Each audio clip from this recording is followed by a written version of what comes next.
El precio de Bitcoin ha caído un 70% desde sus máximos. ¿Significa esto que Bitcoin era una burbuja pura y que en el fondo no vale nada? ¿Estamos ante un caso único e histórico de desplome del valor de un activo en los mercados financieros? Pues no. Si echamos un ojo a esos mercados financieros, podremos encontrar muchos otros ejemplos de activos emitidos por empresas sólidas y por estados sólidos que han caído tanto o más de un 70%. Veámoslo. El precio de Bitcoin ha colapsado un 70% desde sus máximos de 2021. Ha pasado desde unos 67.500 dólares por Bitcoin a los actuales 20.500 dólares por Bitcoin.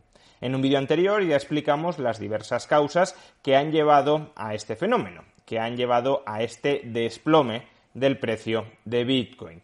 Sin embargo, muchos comentaristas, muchos analistas, muchas personas que siempre se han mostrado críticas con Bitcoin están aprovechando la caída actual, una de las más intensas de su historia, para darse palmaditas en la espalda, para asegurar que ellos tenían razón cuando decían que Bitcoin era puro humo, que Bitcoin no valía absolutamente nada, que Bitcoin no es que estuviera inflada de precio, que eso es perfectamente posible, opinable y razonable, sino que en realidad Bitcoin no vale nada. Su precio real es cero y el mercado se está empezando a dar cuenta de eso, de que Bitcoin va a valer cero, porque ha caído un 70% de precio y, por tanto, en los próximos meses veremos cómo se termina desmoronando hasta que valga cero. Los mismos, por tanto, que hace unos meses consideraban que el mercado era una entidad irracional, que era incapaz de valorar adecuadamente Bitcoin, ahora nos aseguran que el mercado es un juez perfectamente racional que se ha dado cuenta de las debilidades de Bitcoin y las está introduciendo en su precio. No es posible que de la misma manera que el mercado en el pasado sobrereaccionó inflando el precio de Bitcoin, ahora esté sobrereaccionando deprimiéndolo. No, cuando el mercado les lleva a la contraria, el mercado se equivoca. Cuando el mercado les da la razón, el mercado acierta. En todo caso, el argumento de que Bitcoin no vale nada, de que Bitcoin era una burbuja pura, sin ningún valor subyacente, por el mero hecho de que la cotización de Bitcoin haya caído un 70%, es un argumento que no vale demasiado. Y es un argumento que no vale demasiado porque durante el mismo periodo en el que el precio de Bitcoin ha caído un 70%, los índices bursátiles en Estados Unidos han caído más de un 30%. Es más, hay compañías cuyo valor es incuestionable, cuya utilidad es incuestionable. Podremos cuestionar el precio de esas compañías, pero no que por debajo de ellas haya algo, hay una estructura que genera valor, que genera servicios útiles para los consumidores. Hay compañías, decía, cuyo valor es incuestionable, que han caído porcentajes similares a los que ha caído Bitcoin. Empecemos por una compañía sobradamente conocida y en muchos casos utilizada por todos, Facebook, o como se llama ahora, Meta. Meta en los últimos meses ha perdido el 60% de su valor. El precio de sus acciones ha pasado de 380 a 150. No es una caída tan intensa como la de Bitcoin, que acumula desde máximos un desplome del 70%, pero se acerca bastante. Si Bitcoin no vale nada por el hecho de haberse depreciado un 70% desde máximos, estamos diciendo que Facebook tampoco vale nada por el hecho de haber caído un 60% desde máximos. Pero también podríamos mencionar el caso de otra muy conocida compañía, Zoom Communications, la compañía que nos proporciona servicios de comunicación online a través de la plataforma Zoom, cuya cotización bursátil ha caído un 75% desde máximos. Ha pasado de unos 480 dólares por acción a 115 dólares por acción. O por último también podemos mencionar el conocido caso de Netflix, cuya caída acumulada desde máximos también es del 75%, superior a la experimentada por Bitcoin. ha pasado de $700 por acción a $180 por acción. ¿Qué estamos diciendo? ¿Que Zoom o que Netflix no valen absolutamente nada? ¿Que su valor intrínseco es cero? ¿Que no proporcionan ningún servicio de utilidad para nadie? Cabrá decir que la estimación que había hecho el mercado sobre el valor presente y futuro que proporcionan estas compañías estaba muy inflado y que ahora se está corrigiendo. Pero de decir que estaba muy inflado a decir que en realidad no valen absolutamente nada, media un trecho gigantesco. Y ese trecho gigantesco es el mismo que media en el caso de Bitcoin. Puede que la cotización de Bitcoin estuviera inflada en su momento, pero que se haya desinflado no implica necesariamente que vaya a caer a cero. Eso dependerá de la utilidad de los servicios que proporcione Bitcoin a sus usuarios. Bien, fijémonos que he escogido 3 compañías que no son 3 compañías precisamente pequeñas. La capitalización bursátil de Zoom, aún después del desplome de valor del 75% que ha experimentado desde máximos, sigue siendo de 35.000 millones de dólares. La capitalización de Netflix ronda los 80.000 millones de dólares y la de Facebook, Meta, supera los 400.000 millones de dólares. Son compañías muy grandes que prestan servicios a muchísima gente y que aún así han experimentado desplomes similares a los sufridos por Bitcoin. Evidentemente, si buscáramos empresas más pequeñitas, chicharros bursátiles, podríamos encontrar muchísimos ejemplos de compañías que siguen siendo valiosas, que siguen proporcionando servicios útiles a sus clientes, incluso que siguen siendo rentables y que han experimentado caídas superiores al 70 o al 80%. Pero no nos centremos únicamente en el caso del sector privado, no nos centremos únicamente en el caso de los pasivos de compañías privadas.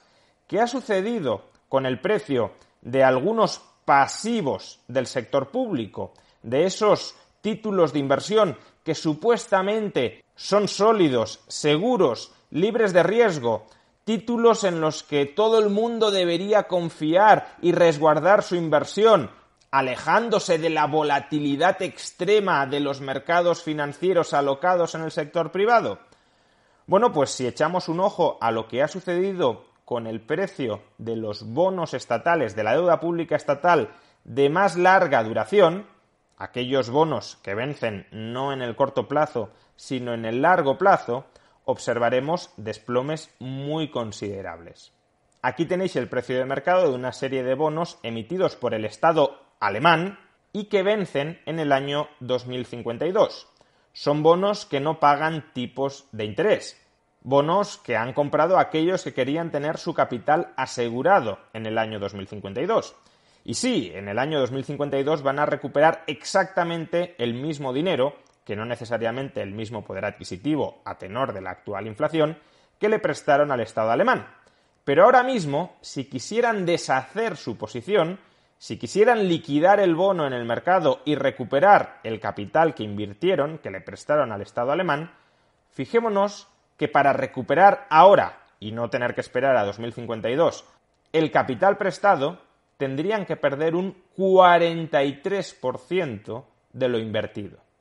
Pero si en lugar de fijarnos en los bonos públicos, en los bonos estatales que vencen en 30 años, nos fijamos en aquellos que vencen a 100 años vista, sí, sé que es llamativo, sorprendente e impactante que existan bonos que venzan a 100 años vista, no solo que existan, sino que alguien los comprara, pero existen e incluso podría tener en algunos casos algún sentido financiero actuarial.